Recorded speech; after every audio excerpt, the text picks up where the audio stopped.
Students, तो चलिए आज हम लोग शुरुआत करते हैं क्लास 10 के एक्सरसाइज 5.2 के क्वेश्चन नंबर 10 का, जो कि है the 17th term of in AP exceeds its 10 term by 7, find the common difference. तो इस क्वेश्चन में हम लोगों को क्या बोला गया है कि एक एपी है जिसके बारे में हम लोगों को कुछ नहीं पता है, लेकिन इंफॉर्मेशन हम लोगों के पास क्या है कि उस एपी का जो 17th टर्म है और जो 10th टर्म है उसके बीच में डिफरेंस कितना है, तो 7 है।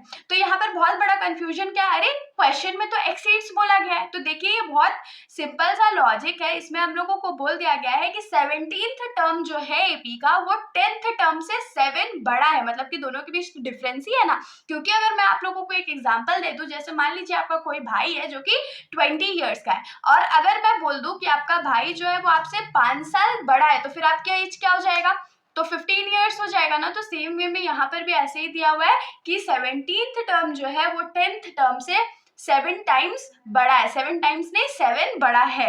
अब इसके आगे हम लोगों को क्वेश्चन में क्या बोला है कि हम लोगों को कॉमन डिफरेंस फाइंड करके बताना है। तो क्वेश्चन जितना कॉम्प्लिकेटेड दिख रहा है उतना कॉम्प्लिकेटेड ये है नहीं, बहुत सिंपल सा क्वेश्चन है। जो हम लोगों को क्वेश्चन में दिया हुआ है इन्फॉर्मेशन, हम लोग उसी से शुरुआत करेंगे। तो हम लोग को A17 के बारे में दिया हुआ है और A10 के बारे में दिया हुआ है, मतलब 17th टर्म और 10th टर्म के बारे में दिया हुआ। क्या बोला है कि 17th टर्म जो है वो 10th टर्म से बड़ा है, मतलब जब इन दोनों को माइनस करेंगे तो हम लोग का वैल्यू कितना आना चाहिए, तो 7 आना चाहिए। अब हम लोगों के पास an का फॉर्मूला क्या था, a plus n minus 1 into D. तो ये क्या हो जाएगा, a प्लस 17 माइनस 1, क्योंकि n के जगह तो 17 है, तो 17 1 minus 1 into d minus a plus 10 minus 1 into d is equals to 7। तो ये क्या हो जाएगा, a प्लस 17 में से 1 जाएगा तो 16 बचेगा, तो ये 16d हो गया, माइनस a प्लस 10 में से 1 गया तो 9 बचेगा, 9d इज इक्वल्स टू 7। अब हम लोग क्या करते हैं, ब्रैकेट खोल देते हैं। तो a plus 16d minus a minus plus minus 9d is equals to 7 हो गया।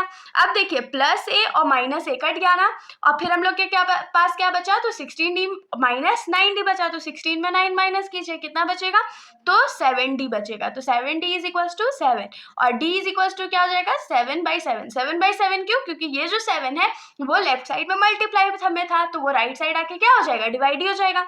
तो डिवाइड कर देते तो ये 1 टाइम्स में, तो जो d का वैल्यू है वो हमारे पास कितना आ गया, तो 1 आ गया। यही तो हम लोगों को फाइंड करना था क्वेश्चन में, तो हम लोगों को कॉमन डिफरेंस बोला था ना फाइंड करने। तो कॉमन डिफरेंस मतलब d का वैल्यू। तो हम लोग लास्ट स्टेटमेंट क्या लिख सकते हैं कि देयरफॉर द कॉमन डिफरेंस